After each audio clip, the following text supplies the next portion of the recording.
समय की बात है। एक रहस्यमय राज्य में एक दयालु और बुद्धिमान राजा विक्रमादित्य नामक राजा था।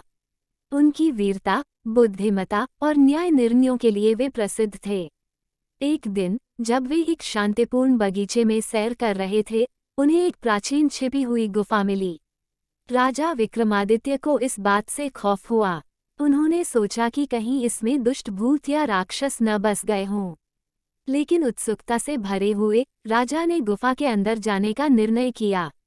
जैसे ही उन्होंने गुफा की गहराइयों में खुदाई की, उन्हें एक चमकदार मणि मिली जिससे एक दिव्य ज्योति की किरणें निकल रही थीं।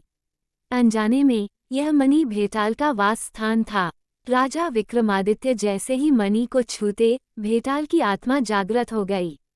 भेटाल राजा की साहपूर्वकता पर हंस रहा था और भव्य आवाज में बोला, ओ राजा विक्रमादित्य, तुमने मेरी नींद खारिज कर दी। परंतु निडरता से कहता हूँ, मैं तुम्हें कोई नुकसान नहीं पहुँचाऊंगा, बल्कि मैं तुम्हें एक वरदान दूंगा जो मेरे बंदी होने के कारण मिला है। विक्रमादित्य को इस उपहार से प्रभावित ने उत्तर दिया, महान भेटाल, मैं खुद के लिए कोई वरदान नहीं मांगता हूँ, बल्कि मैं ज्ञान और बुद्धिमानी प्राप्त करना चाहता हूँ। कृपया मेरे साथ विश्व के रहस्यों और गुप्तियों को साझा करें। भेटाल राजा की उच्चतम इच्छा से खुश हो गए और कहा, ठीक है राजा विक्रमादित्य, मैं तुम्हारी ख्वाहिश को पूरा करूंगा। हालांकि एक शर्त है, मैं तुम्हें अपने ज्ञान से परिचय करूंगा, लेकिन सिर्फ रात्रि के समय, चांदनी की रोशनी में। पहले सूरज की पहली किरण धरती को छुएगी, उस समय से लेकर अगली रात के वक्त तक मेरी आवाज सुनाई नहीं देगी। राजा विक्रमादित्य ने तत्काल इस शर्त को स्वीकार कर लिया, जानते हुए कि ऐसे ज्ञान की उपलब्धि के लिए उन्हें कुछ भी बलिदान करने में कोई दिक्कत नहीं होगी। उस दिन से रात्रि के चांदनी में राजा हर रात चमकदार मणि के पास बैठते और भेटाल उन्हें प्राचीन सभ्यताओं, खोए हुए संपदाओं और जीवन की गहराइयों के बारे में किस्से सुनाता।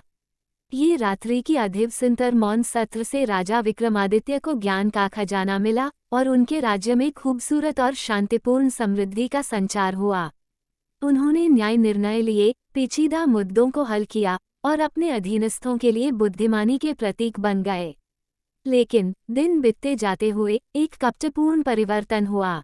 रिवाल राज्य राजा विक्रमादित्य के समृद्धि को देखकर उस चमकदार मणि को चुराने का षड्यंत्र रचा। उन्हें ये लगा कि भेटाल के ज्ञान का उपयोग करके वे रणनीति में विशेष लाभ प्राप्त कर सकते हैं। एक चांदनी रात जब राजा विक्रमादित्य भेटाल से बातचीत में थे, रिवाल राज्य के जासूस राजा के महल में घुसपैठिए। उनकी कपटपूर्ण योजना थी कि मणि को पकड़कर निजी रूप से भाग जाएं। लेकिन भेटाल ने उनकी दुश्मनी के इरादे को महसूस किया। जैसे ही जासूस मणि को छुआ, भेटाल की आत्मा में शक्ति भर गई, जिससे गुफा हिलने लगी। जासूस विचलित होकर मणि को छोड़कर भाग निकले। मणि अपने मूल स्थान पर वापसी कर गई और गुफा फिर से शांत हो गई। भेटाल राजा विक्रमादित्य के पास मुड़ी और बोले, ओ बुद्धिमान राजा, तुम्हारे उदार इरादे ने मणि और उसके ज्ञान को सुरक्षित रखा है। मैं तुम्हें एक अंतिम वरदान देता हूँ। मणि तुम्हारे साथ रहेगी और उसका ज्ञान तुम्हें और तुम्हारे राज्य को निरंतर मार्गदर्शन करेगा। इसे अच्छे से रखना और इसके ज्ञान को बड़े से बड़ा उपयोग करना। उस दिन से चमकदार मणि राजा विक्रमादित्य की बुद्धिमानी और समृद्धि का प्रतीक बन गई। भेटाल के ज्ञान के मार्गदर्शन में राज्य चमका और धीरज से सभी समस्याओं का समाधान हुआ। उन्होंने सच्चे निर्णय लिए और धरती के नागरिकों के लिए बुद्धिमान राजा के रूप में प्रकाशित हो गए। इस तरह राजा विक्रमादित्य और भेटाल की कहानी व्यापक रूप से फैली, जो पीढ़ियों को ज्ञान और सत्य की खोज करने, धर्म का पालन करने और ज्ञान की शक्ति का मूल्यांकन करने के लिए प्रेरित करती रही।